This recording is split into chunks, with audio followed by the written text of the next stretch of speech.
Ẹ káàbọ̀ sórí ètò Lady K Ìfẹ́ Olúwa show. The baby of Yoruba nation, mo kẹ́yìn ìyá mẹ́yìn bàbá mi. Kí tó máa tẹ̀síwájú, fídíò méjì mo fẹ́ play fún wa. Àmọ́ màá kọ́kọ́ play ẹyọ kan náà. Kẹ́ kọ́kọ́ gbọ́. Ẹ bá mi ṣí ètò. Àníṣe, everybody ma shine eyes. Everybody ló máa ranjú. Everybody á ranjú. Kò dẹ̀ sí bẹ́ẹ̀ ṣe lè ranjú tó kò lè yọbọ́. Because a kì í nílò náà. A sọ fún yín. Ṣé rírẹ̀ mi báyìí sì ti bá ranjú kò lè dùn mí. Ṣùgbọ́n èyí táwọn sọ fúngbà yẹn wípé say no to one Nigeria. Say no to election. Abẹ́ election kọ́ lẹ́yìn sí Nigeria. Ṣé election lẹ́ ń ṣe? Okay, ká pè selection. Selection lẹ́ ń ṣe ní Nigeria, not election. Ẹni tó bá ti fi síbẹ̀ ni. Ẹni tó bá ti wù wọ́n kó fi síbẹ̀ ni. Ẹni tó bá ti rí pé lè fẹ́ jẹ́ ìbànújẹ́ fún àwọn onílùú. Ó fẹ́ di gbòǹgbò burúkú tó fẹ́ da iná rú. Wọ́n á ya ṣe kí ni? Wọ́n á ya select ẹ̀ síbẹ̀. So selection ìfẹ́dẹ̀ lù mí pé gẹ́gẹ́ bí ọmọ Ìbàdàn. Selection lẹ́ ń ṣe Nàìjíríà kì í ṣe election. You are doing selection. So irú ẹ̀mí báyìí sì tí mo bá ranjú kó lè dùn mí. Àwọn ìyá mi alábàáríkà ló pè mí jẹ́ sáyé ṣọ́ra ajé. Yes, ẹ má bínú. Èyí tí mo sọ lọ. Àwọn tá tí mo báyìí sì pé selection ni wọ́n ń ṣe nílùú Nàìjà. Wàhálà ìkáwà ìranjú látòní dọ̀là ojú ò lè ta wá. Ẹ̀yin ojú wa gan ò lè yọbọ́. Yóò yà mọ̀ máa mọ́lẹ̀ sí ni. Ṣùgbọ́n àwọn tá sọ fún gbọ́yẹ pé ẹ má dìbò. Say no to selection. Say no to selection tí wọn ò gbọ́ kọ́mà tí kò rọra ṣojú báyìí. Ojú àtàwọn afẹ́ lè yọbọ́.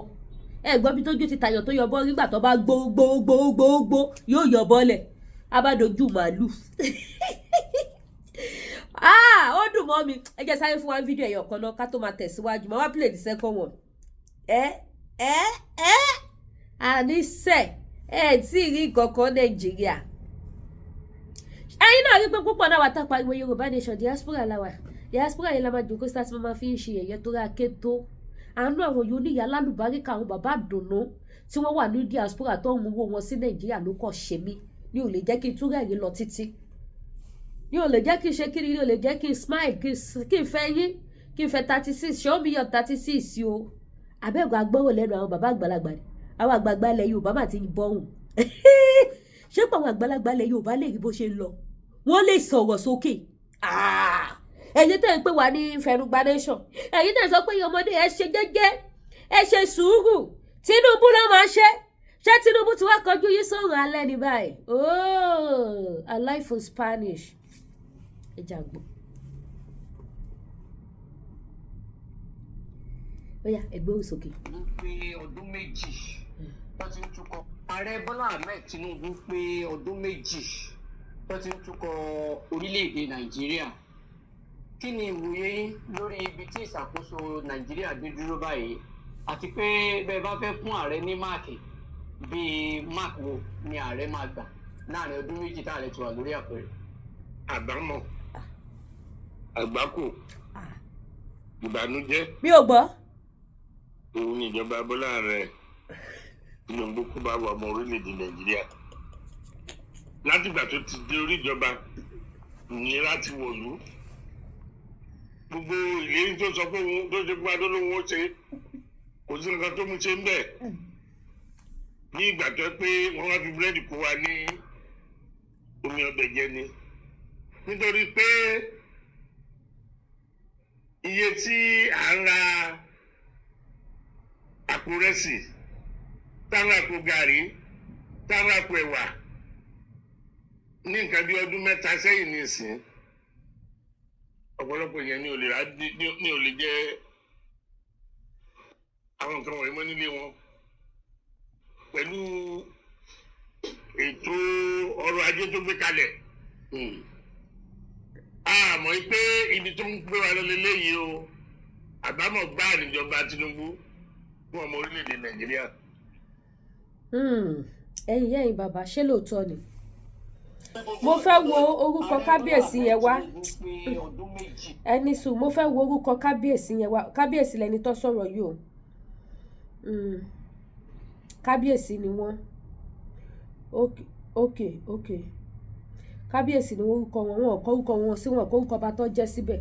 Ẹ̀dẹ̀mọ́ pọ̀ bá pọ̀ gan lẹ̀ Yorùbá. Ẹ wá níbo ni mò ń lọ tí ò yé mi dáadáa tí mi ò gbọ́.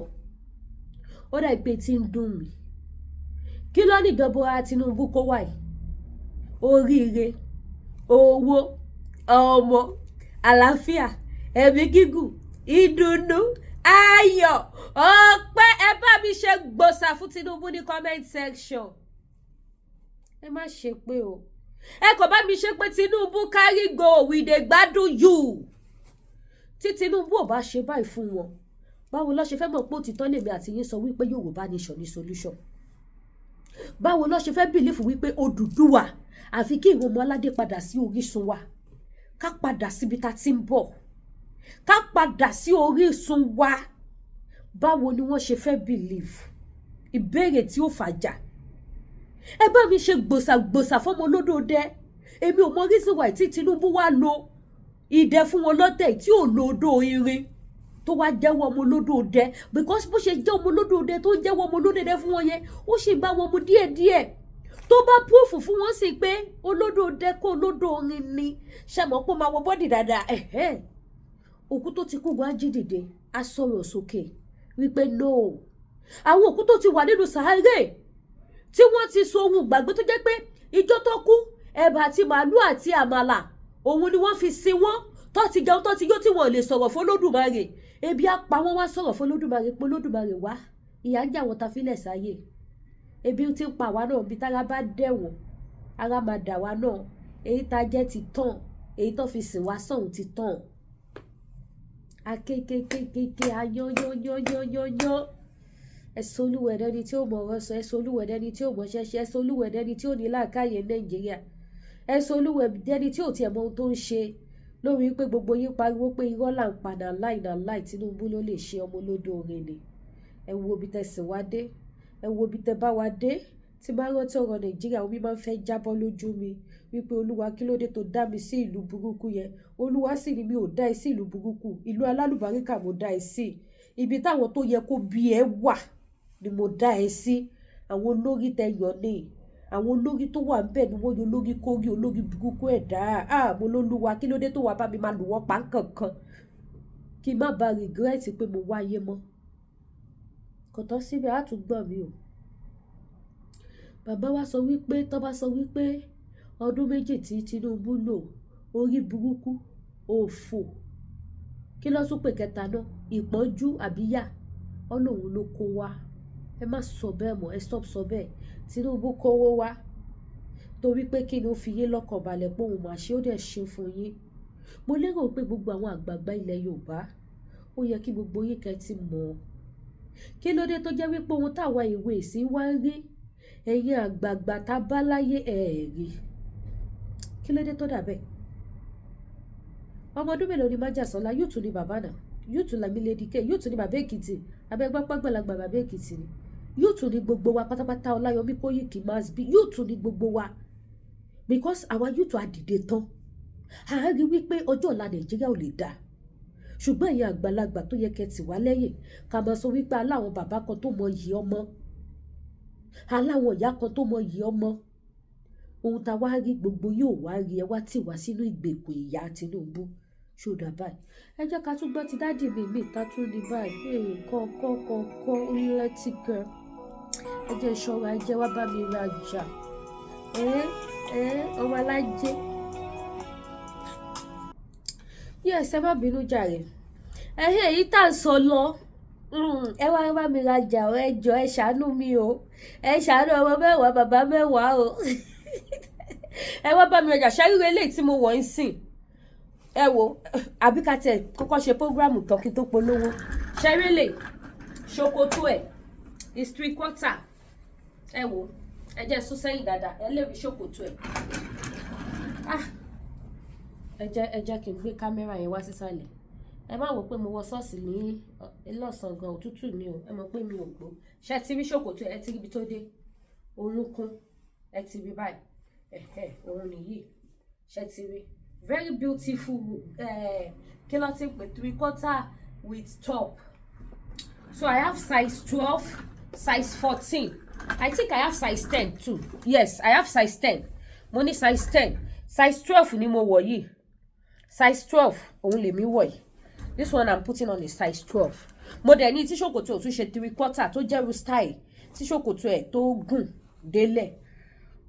délẹ̀ mo níyẹn náà so I have them lóríṣiríṣi mo sọ fún yín pé àdìrẹ kún ọwọ́ mi nísìn bí ó pọ̀ bíbà ládìrẹ tẹ́ bá wò pé mo dẹ̀ fẹ́ ra àdìrẹ bí oríṣi mẹ́wàá different style tó dẹ̀ jẹ́ àwọn àdìrẹ gidi ẹ ti rí aṣọ gidi òun lélẹ̀ ẹ pè mí ó wà mo ní wọn ní grade by grade now èyí táwọn sọ lọ bí mo dẹ̀ ṣe ní tóbìnrin ni mo ní tọkùnrin náà mo láwọn tọkùnrin náà tó fine dáadáa mo láwọn dánṣíkí bùbá àti ṣòkòtò mo ló ní long sleeve mo ló ní short sleeve now ẹ jẹ́ padà sórí ọ̀rọ̀ àwọn àgbàgbà ilẹ̀ Yorùbá àwọn bàbá ti fárígá wọn láwọn ò sẹ́ńpẹ́ òfò ní Tinubu gbé wá ìranù ló gbé wá ìpọ́njú ló gbé wá àgbàná ló gbé wá ebi ló gbé wá wàhálà ló gbé wá ẹkún ló gbé wá ọmọ olódò rin owó wọn ní rin wómwóm owó wọn ní rin wómwóm now ẹ jẹ́ ká sáré dé ọ̀dọ̀ dádì mi kejì ìyẹn tẹ̀ wá ṣe kí ni ó lẹ́tìkẹ́ ó yá ok ṣàgbórúkọ wọn ok amòfin làwọn lọ́ọ̀yà ni wọ́n. tí ó ń jà fún ẹ̀tọ́ ìlú ṣe rí lákọ̀ọ́kọ́ náà ó ṣeni láàánú púpọ̀ wípé gbogbo nǹkan tí Bọ́lá Ahmed Tinubu tó pè ní kò ṣe dáadáa ẹ̀yin náà tún sọ bẹ́ẹ̀ lẹ́yìn kó tó di president ẹ̀yin náà tún sọ bẹ́ẹ̀ èyí tí military ṣe èyí tí civilian administration ṣe ní ọjọ́ ìní gbogbo ẹ̀ ló ti yí padà gbogbo ẹ̀ ló ń fún rẹ̀ wá ń ṣe so eléyìí ó reveal irú èèyàn tó jẹ́ pé he is not a man that can walk the talk kò ń ṣe hypocrisy lóyìnbó máa ń perú ẹ̀ torí gbogbo ohun tó ní kò dá nígbà ayé military nígbà ayé Ọbásanjọ́ ìgbà ayé Yar'Adua ìgbà ayé Goodluck Jonathan gbogbo ẹ̀ ló wá dá lásìkò tó ń wọlé number one thing tó ṣe tí ò dá nìyẹn ẹlẹ́ẹ̀kejì láti ìgbà tí president yìí ti wọlé ọ̀rọ̀ subsidy àti multiple foreign exchange windows tó pè ní chokehold on the Nigerian economy àìní àròjinlẹ̀ ni nítorí pé a lè nítorí less than 1,000 Nigerians wọ́n bà subsidy ọ̀rọ̀ subsidy petroleum products jẹ́ káwá torí ẹ̀ káwá fìyà jẹ 250 million Nigerians. Everybody ló mọ̀ yìí pé subsidy kọ́ ni problem tá a ní corruption tó wà nínú ẹ̀ òun ní ìjọgbọ́n wa and àwọn ẹni tó corrupt gbogbo subsidy program yìí gbogbo wọn lẹ́mọ̀ náà ṣe wá fi ìdájọ́ tó tọ́ àti tó yẹ fún irú àwọn èèyàn bẹ́ẹ̀ ẹ wá torí less than 1,000 people ẹ bẹ̀rẹ̀ sí fìyà jẹ over 250 million Nigerians the same thing ló apply sí multiple foreign exchange windows ṣé single window la ní sìn we don't have a single window iye tí báńkì ń ta foreign exchange kọ́ làwọn àbókí ṣe ń ta ìyàtọ̀ wà ń bẹ̀ so what is the multiple foreign windows tó lóun council not only that àwọn ẹni tó bà multiple foreign windows jẹ́ where are they are less than 1,000 again wọn ò tó 1,000 àwọn bank executives wọ̀nyẹn àwọn náà ń gba dollar pounds àti other foreign currencies ní bank tí wọ́n lọ ń tà fáwọn àbókí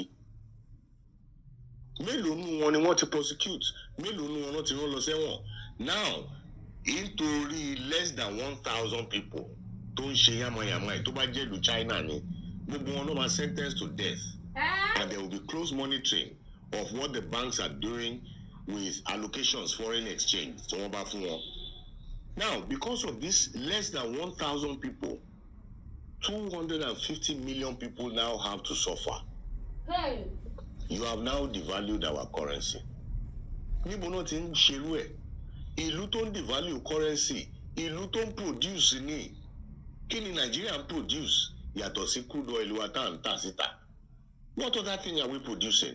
Tàfi máa wá allow owó wa kó máa exchange fún as high as 1,600 naira to a dollar, knowing that international commodities are priced in dollars. Torí ibi tí àwa gbà láti dúró sí kò dàbí irú àwọn BRICS tó yẹ pé ọjà wọn owó currency wọn náà fi ń tà.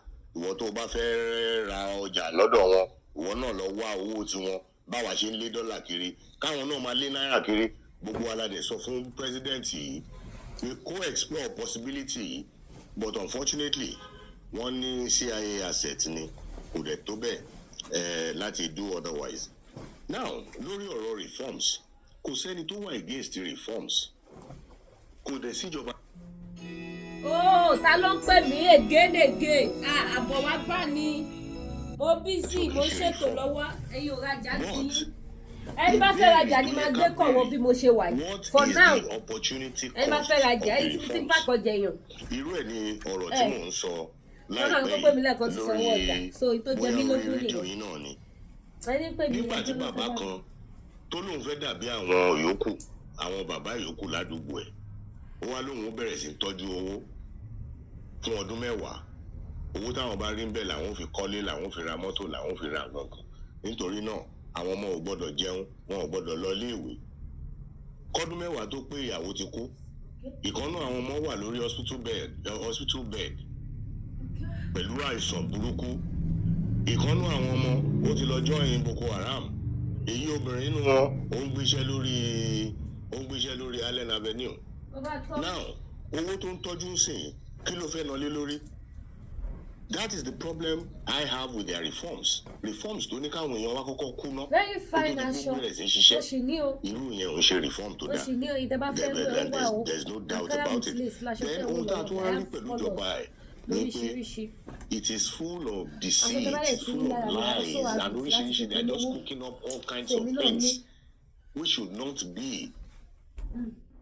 Ẹni tó ní nígbà tó ń bọ̀ ó lóun máa tackle economic instability òun máa improve security nationwide òun máa reduce corruption òun máa reform governance wọ́n tiẹ̀ tún gbé ọ̀rọ̀ sọ yìí wọ́n gbọ́rọ̀ sọ yìí wá báwọn implement ẹ̀ èwo nínú àwọn admonitions ọ̀rọ̀ sọ yìí náà múlò sí pẹ̀lú gbogbo bí president yìí ṣe ń ṣe tó yẹ pé bẹ́ẹ̀ bá wo convoy yẹn ó tún lọ gbé gbogbo àwọn dispatch riders tí Igboho ń lò láyé ìgbà yẹn ó tún lọ kó wọn padà wá kẹ́ lè fi mọ ohun tó ń dùn mọ́ bọ̀bọ́ inú láti jẹ́ president kì í ṣe bó ti ṣe máa tún lù ṣe rárá the perks of office àwọn nǹkan táwọn tó ń gbádùn yẹn kó wà nínú mọ́tò kó máa wo everybody kọ́ dá gbogbo mọ́tò dúró àwọn tó ń lọ́bi iṣẹ́ kó má lè lọ́bi iṣẹ́ tó ní wọ́n ló fẹ́ kọjá gbogbo àwọn nǹkan tó ń dùn mọ́ nínú òun lélẹ̀ ẹ wo insecurity ṣó ṣe fi ti gbọ́ kéèyàn gbó plateau yẹn wọ́n dẹ̀ lọ sí plateau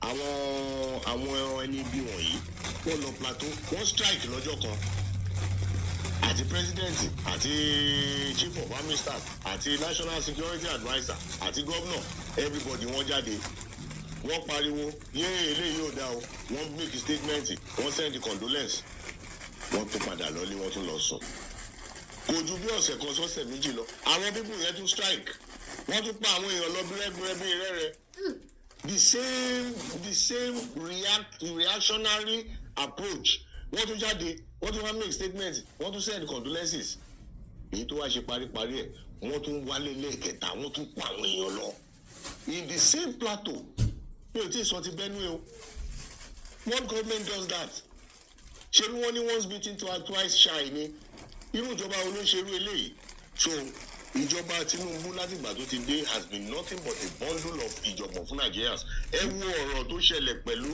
Nigeria ECOWAS àti Niger Republic ẹ fi hàn gbangba pé arákùnrin yìí is completely ignorant of international policy international politics and diplomacy torí pé ohun àṣìṣe ẹ̀ as president or chairman of ECOWAS ó wà lára nǹkan tó bẹ̀rẹ̀ sí fuel further insecurity in Nigeria nítorí pé irú Burkina Faso, Mali, Niger tó jẹ́ buffer zone fún wa gbogbo ọlọ́dẹ̀ ti di ọ̀tá wa ń sìn ohun tí múna Amẹ́ríkà ò ní ṣe òun wà ló wà bẹ́ẹ̀ pé ṣe ń gbà yẹn ó bà fẹ́ kó sójà máa lọ máa jà nínú gbogbo wọn ṣẹ̀ṣẹ̀ mọ̀ lọ́wọ́ ń bọ́ta sòótọ́ o àti bàbá Fálànà náà. Amẹ́ríkà ṣe kí ni gbogbo àwọn European countries ń ṣe wọ́n bẹ̀rẹ̀ sí ń gbé economic sanctions wá tẹ́ ẹ̀ bá ṣe bóyá báyìí ló yẹ kẹ́ ṣe báyìí ló yẹ kẹ́ ṣe tẹ́ ẹ̀ bá ti ṣe bẹ́ẹ̀ economic sanctions á wá bọ́ọ̀dì ṣe ń ṣe ní international diplomacy nìyẹn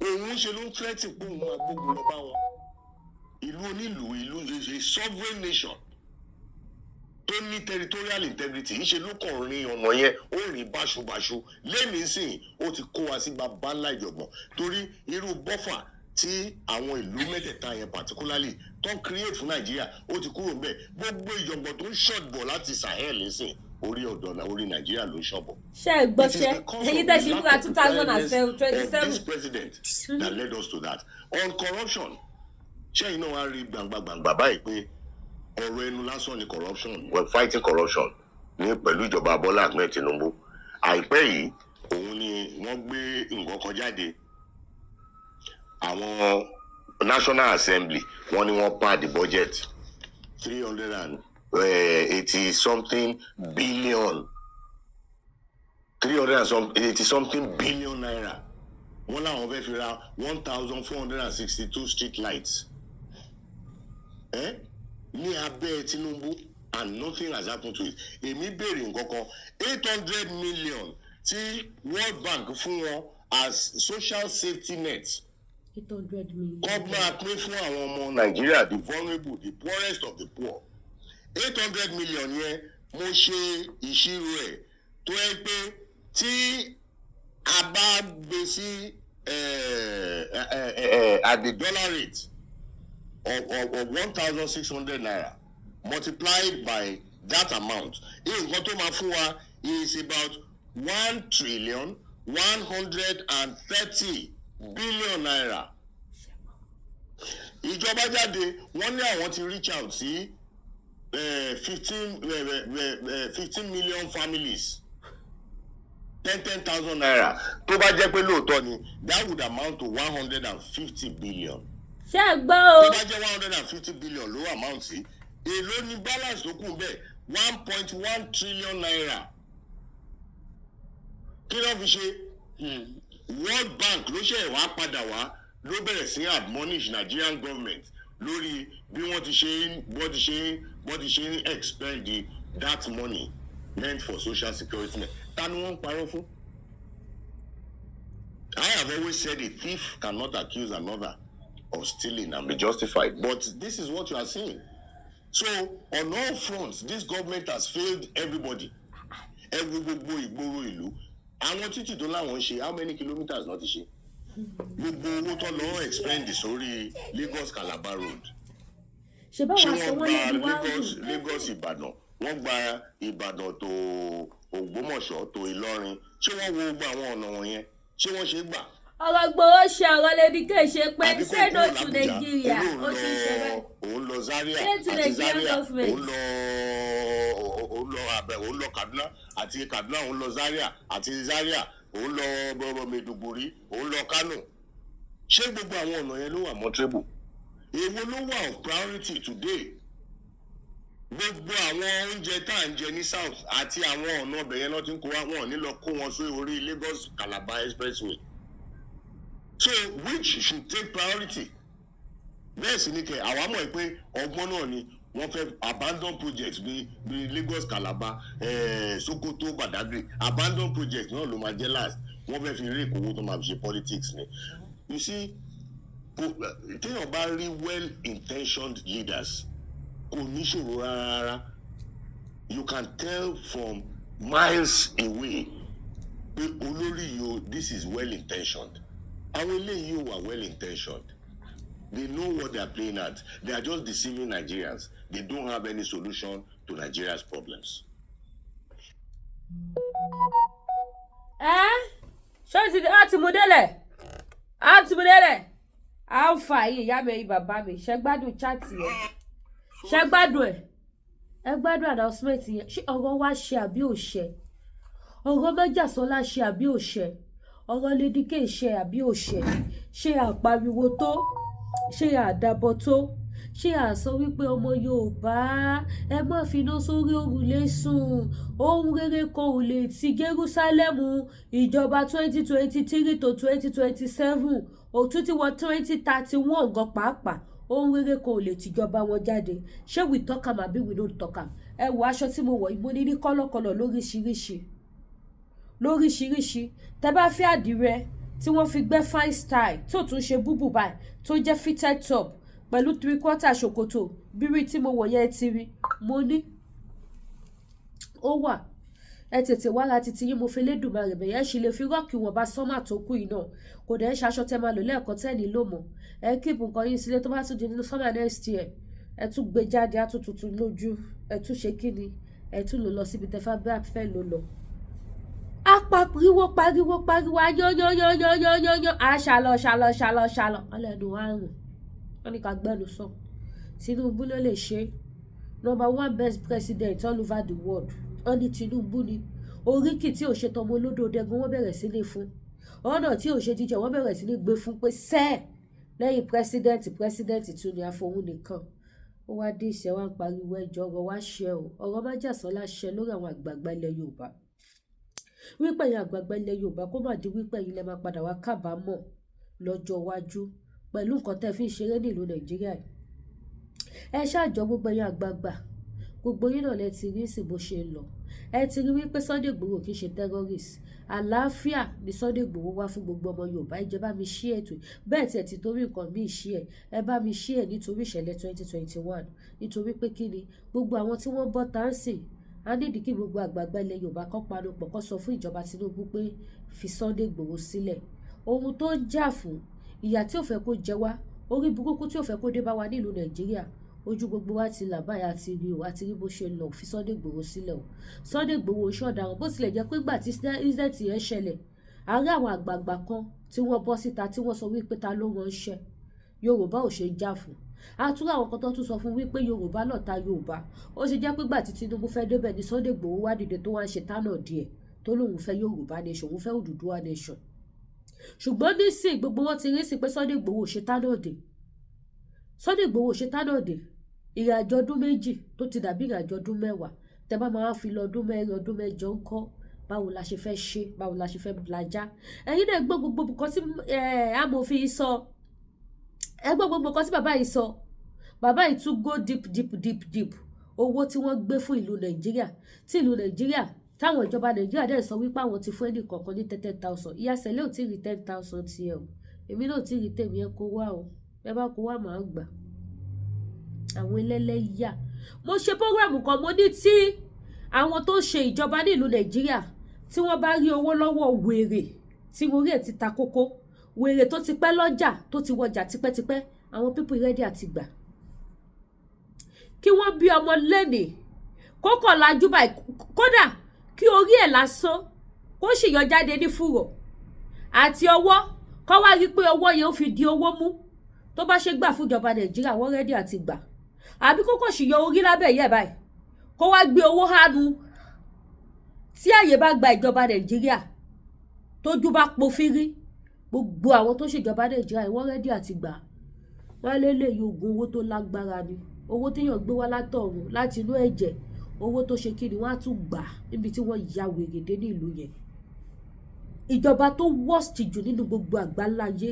Nàìjíríà ni wọ́n wà a ní mo jókòó mi bí Elédùmarè pé bàbá ń gọdùn wá kí ló dé tó dà báyìí à ń lọ sáwọn ìlú à ń gbọ́ròyìn àwọn ìlú Nàìjíríà dé lóò tí lè fèsì ìjọba ẹ wo nǹkan tó ṣẹlẹ̀ ní ìlú tó wà ní àárín méjì China àti India lọ́wọ́lọ́wọ́ báyìí ẹ̀yin ìyá ẹ̀ tí ì rí fídíò yẹn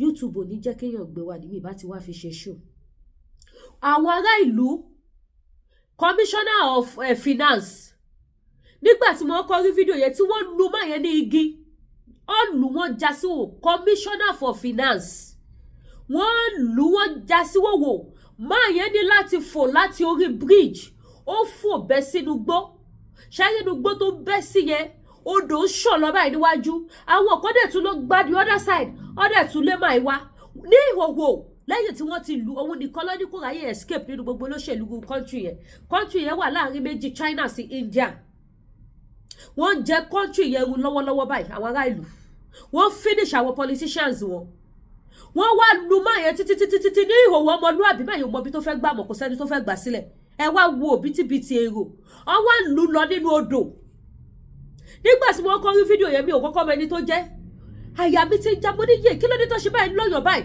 àwọn India máa níkà o àwọn àràbù yìí máa burú o ṣé nígbà tí mo gbọ́ dìmẹ́dìmẹ́ báyìí mi ò lè pítì mọ́ because ìyá ti jẹ àwọn kan jìnnà kan tó kóra wọn jọ wọ́n bí yín kẹ́kẹ́ fèsì ìjọba Nàìjíríà á dẹ̀ lè fèsì wọn ṣùgbọ́n ìbẹ̀rù kò jẹ́ kò wá tán síbẹ̀ o ṣé wá gbogbo ilé ìjọba wọ́n wá bẹ̀rẹ̀ sí ní ju iná sí ilé wọn gbogbo àwọn politicians ìlú yẹn pátápátá ẹ lọ wọ online ó wà online YouTube ò lè jẹ́ kí n gbé wá ó máa bring page mi náà because YouTube ò rí náà kẹ wá wo náà bó ṣe jó wẹ̀ I'm sure pé many people á ti rí fídíò yẹn wọ́n dáná sun gbogbo ilé wọn ní gbogbo property wọn gbogbo nǹkan ní wọn àwọn tó máa jápájápá àwọn tí wọ́n jápá wọ́n ti dèrò ọ̀run nínú àwọn olóṣèlú ìlú yẹn wọn ò rán gúnṣẹ́ ẹ wo Nàìjíríà ibi tí mo ó tún máa ń ṣe mí ní kàyéfì sí nìyẹn pé Ọlọ́run dá wa ní ìlú yẹn ṣá ìjọba Nàìjíríà ni ò ṣe gbéná wojú àwọn other country máa gbéná wojú ìjọba France ẹ̀yìn bọ́ ṣe là ní 14 ni níbi tó ti wá give speech tó tiẹ̀ tún ní kó wá bá wa aráàlú sọ̀rọ̀ pé ẹ̀ wá ṣe sùúrù ohun tó wọ́n bọ̀ wá dọ̀pọ̀ wọ́n là ní 14 ní public fún ara ló tún bẹ̀bẹ̀ pẹ̀lú bó ṣe kó security sẹ́yìn ó tún bẹ̀bẹ̀ ní pé má fọwọ́ kọ́ wọn ta ló bíire kó dánwò ẹ̀wò ní Nàìjíríà ẹ̀wọ̀n ló máa kú sí ẹni tí ò dánwò ẹ̀wò kan tó fojú ṣòwò rẹ̀ rí kí ìjọba Nàìjíríà àwọn ìjọba tí wọn ò rí ìlú túnṣe kọ́ máa lọ ráìtì Twitter pé kí Twitter bring gbogbo péjì ṣòwò rẹ̀ down pé ṣòwò rẹ̀ kọ nǹkan irọ́ nípa wọn. Can you imagine mo fẹ́ share program lọ́dọ̀ Koiki náà ẹni kí ló kọ́kọ́ kọ fún mi ó ní pé mi ò lè share program yẹn ó ní because this channel wípé ó máa ń gbé wrong information I was like ẹ ṣí ere ni gbogbo ẹni tó bá ti sọ òtítọ́ báyìí níjọba Nàìjíríà máa dín pẹ̀lú Ọlábọ́lá Yọmí Koiki tó lọ́wọ́ ní jẹ́ kó mọ bójú ọmọ táwọn òbí wọn ò ní gbé wọn sí bí yóò ṣe kí n kó là pẹ̀lú wọn wọ́n rìpọ́tù gbogbo péjì nígbà tí wọn ò rí olúwa ẹ̀ mú ẹ wo gbogbo àwọn tá là ń ṣe Odùduwà nation tá bá ṣe live show ẹ wo tá bá ṣe live show ẹ wo òbítíbitì èrò bó ṣe máa ń pọ̀ níwájú wa gbà yẹn ẹ rí wẹ̀bọ̀ nísìn bí kẹ bá réyàn 50 30 ẹlòmíì kan wà lórí láìfù èèyàn 10 ló máa wà wájú ẹ lẹ́ni tó yẹ pé tó bá ṣe láìfù tẹ́lẹ̀ èèyàn 3000 ló máa wò stand by tó bá parí prógráàmù tán ẹ gbọ́ pé èèyàn 60,000 100,000 ti wò ìjọ wo lẹ ti rọ́mọ Yorùbá nation àbọ̀ ọmọ Odùduwà nation tó ń campaign fún Yorùbá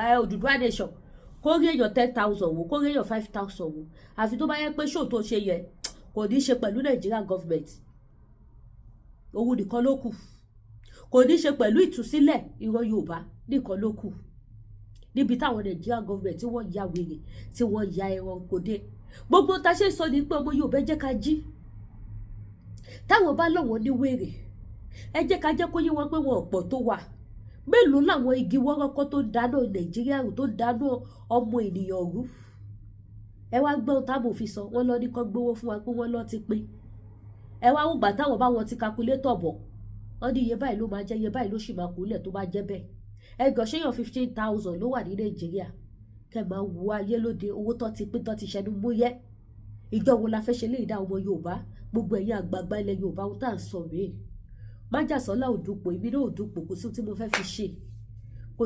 fẹ́ fi ṣe ó ti bá ṣe sọ pé agitate fún Yorùbá nation gan bọ́bá ló yá lè díkèdí bí báyìí mú ẹ̀ ṣàwà fi mí sílẹ̀ ni pé wọ́n kàn tẹ̀ yàwó executive gan nínú gúrùpù mo máa ń káwọ́ mi sókè ni mi ò ṣe níbi tábà sọ wípé àtórí ipò lọ́ ṣe ń ṣe bàbá Èkìtì ò wá nǹkan kan ẹwọ bí bàbá yẹn ṣe ń ké lóhùn rárá bí bàbá yẹn ṣe máa fẹ̀ fún máa ṣe program tógútógú bàbá yẹn máa ṣe program pé kí ìran Yorùbá ṣàlè bọ́ nínú ìgbèkùn Nàìjíríà bẹ́ẹ̀ làwọn àgbààgbà kan ń fà sẹ́yìn ṣèbá àwọn ọba kan ni wọ́n kóra wọn jọ pẹ̀lú bàbá Adéníran mo fi ṣe show sórí program mi kẹgbọ́n kọ́tọ̀kọ́tọ̀ táwọn náà sọ Yorùbá nation no going back Odùduwà nation no going back ilẹ̀ Yorùbá gbé wa kò ní gbé ọ̀dàlẹ̀ àwa ò ní dákẹ́ níwọ̀n gbàgbà tọ́lọ́ bá ti jẹ́ kí ọ̀rọ̀ wa ọjọ́ kìíní àná tẹ̀sán dirọ́ tọ́lọ́ bá ti jẹ́ kó di òótọ́ àní dákẹ́ ẹ wá ra ohun tí mò ń tà ẹ wá bá mi rajà o lè lóòbọ̀ ọmọ jẹ́ kí n ṣàtìlówó ẹ sọpọ́ọ̀tì mi ẹ ràn mí lọ́wọ́ ìrànlọ́wọ́ yìí ni mò ń bẹ̀bẹ̀ fún ọ̀nà tẹ́lẹ̀ lè gbà ràn mí lọ́wọ́ ni kẹ́ bá mi rajà ṣé tẹ́ bá ti bá mi rajà gbogbo nǹkan lẹ ti fún mi ẹ ti fún mi lówó ẹ ti fún mi lọ́lá ẹ ti fún mi ní fọkànbalẹ̀ ẹ ti fún mi ní dùnnú tẹ́ bá ti bá mi rajà mi mo fi Elédùmarè bẹ̀ yín tẹ́ bá dáṣì mi lówó máa fún yàn bẹ́ẹ̀ but kì í ṣe kẹ́ gbówó ńlá fún mi tẹ́ bá gbówó ńlá fún mi máa ṣe sàrà bẹ́ẹ̀ but kò ní pọ̀ tẹ́ bá ti lè díkè gbówó láì mo gbé fún ẹ fi kún business ẹ because mo need owó máa dúpẹ́ yẹn o kì í ṣe bíi tìyẹn ni mò ń sọ but àwọn owó ó ti yé yín yẹn kò lè dàbí kẹ́ bá mi rajà ẹ wá bá mi rajà mi ojú òde tí mo láṣọ ọkùnrin tó fine mo láwọn aṣọ obìnrin mo láwọn kaftan mo láwọn búbù mo láwọn fine materials tí wọ́n fi gbé fine style mo display àwọn aṣọ yẹn níjọ́ wọ́n mi báyìí mo bọyá àwọn tó ti wá ra aṣọ yẹn àwọn style tó rèdì lọ́jà ń sìn nìyẹn kó tó di old school àwọn style kan wà sí tó ti di old school lọ so ẹ wá bá mi rajà so ẹ̀yin tẹ́ bá dẹ̀ fẹ́ ra àwọn aṣọ sales mo ṣe sales lọ́wọ́ àwọn damask mo fi ṣe sales lọ́wọ́ báyìí sẹ́yìn tẹ́ bá fẹ́ ra damask àwọn damask níbi tẹ́ kókó wọn sí àwọn something like this mo ṣe sales lórí ẹ̀ lọ́wọ́ báyìí ṣe ti rí aṣọ òkè ló wà lápá ẹ̀ aṣọ òkè ló wà níbi àpò ẹ̀ yìí sales lọ lọ́wọ́ lórí damask mo dẹ̀ tún lánàá dà kan lọ́nbẹ̀ yẹn ẹ jẹun ṣó máa ṣóṣà ṣe ti rí yellow tẹ́ wo yẹn náà wà fún sales another colour náà tún wà mo tún ní green mo tún ní black mo ṣáà ní wọn lóríṣiríṣi so ẹ̀yin tẹ́ bá fẹ́ bá mi rà ẹ wo irú eléyìí náà tó wà bẹ́ẹ̀ yẹn sì ṣe ti rí pé 3/4 ní ṣòkòtò tìyẹn náà àwọn tí mò ń sọ nìyẹn pé mo láwọn 3/4 yẹn lóríṣiríṣi so mo bẹ̀ gbogbo ẹ̀yin mọ́mì mi ó bá tán o fóònù ti fẹ́ jábọ̀ ó jábọ̀ tó gbówó fóònù yọ lọ́wọ́ ibà